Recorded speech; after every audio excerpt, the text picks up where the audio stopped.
Throughout the medieval period of English history, there existed the aristocracy, a relatively small group of people that obtained its position and status by birth alone, and the commoners, which included everyone else. Around this time, we begin to see the emergence of a middle class of citizenry. It was into this emerging middle class that Geoffrey Chaucer was born around the year 1347. In 1383, he began work on a large-scale literary opus, which he called the Canterbury Tales. I shall now read to you the prologue. Unless you are a scholar of the Middle English language, you will not be able to understand a single word I am saying.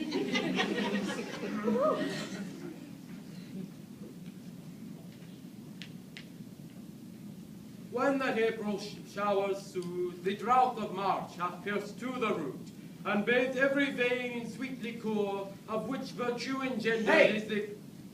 What are you doing? I'm reading the prologue to the Canterbury Tales. What does it look like I'm doing? It looks like you're putting the audience to sleep. Look, this is a stage play, not a boring old lecture. I happen to be an expert in boring old lectures. Can you get him out of here, please? Yeah. Woo!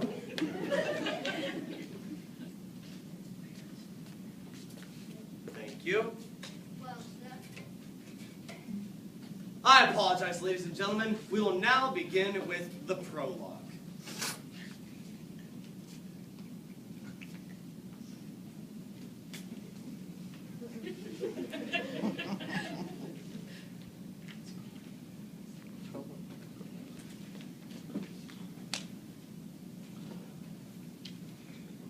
Did it ever occur to you to enter from the other side?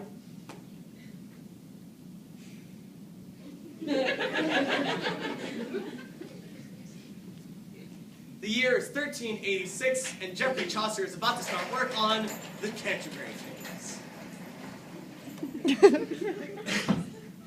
Let's see. I can either write a literary masterpiece that revolutionizes English literature, or I can go to yoga class. I think I'm going to yoga class. Jeff, you're supposed to write the Canterbury Tales. I know, but I really need to stretch out. Just sit down and write, please. Fine.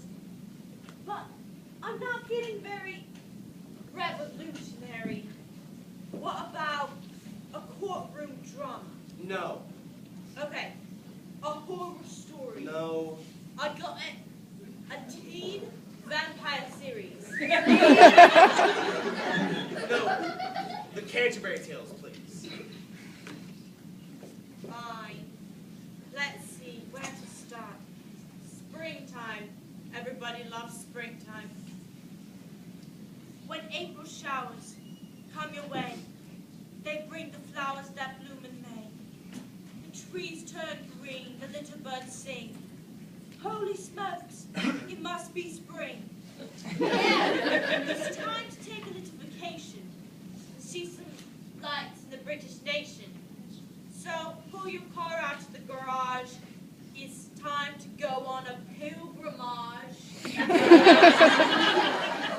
That's how you started the Canterbury Tales. Actually, I wrote it in Middle English. All right, why don't you just give the Wikipedia version instead? I suppose. I'm going to write a story about a group of pilgrims on the way to visit the shrine of Thomas of Becket in Canterbury. Becket was the Archbishop of Canterbury, and he had a fairly large disagreement with King Henry II. So the followers of the king murdered Becket in the cathedral. Afterwards, they all felt bad about it, so they turned the shrine into a tourist spot. Anyways, my pilgrims reached the Tavern Inn in the London suburb of Southwark, and they agreed to travel together on a little vacation to Canterbury. It's about a 65-mile trip. The innkeeper, that's you, decides to go with them. To pass the time, he decides they should each tell two stories, one on the way there and one on the way back. That's about all I've got so far. Now all I need is some pilgrims. Behold, we have brought forth ourselves on a new land. Thus we are free to impose upon each other the oppressions and persecutions that were first imposed upon us. We have crossed the raging seas, suffered and died, and other things that weren't very much fun.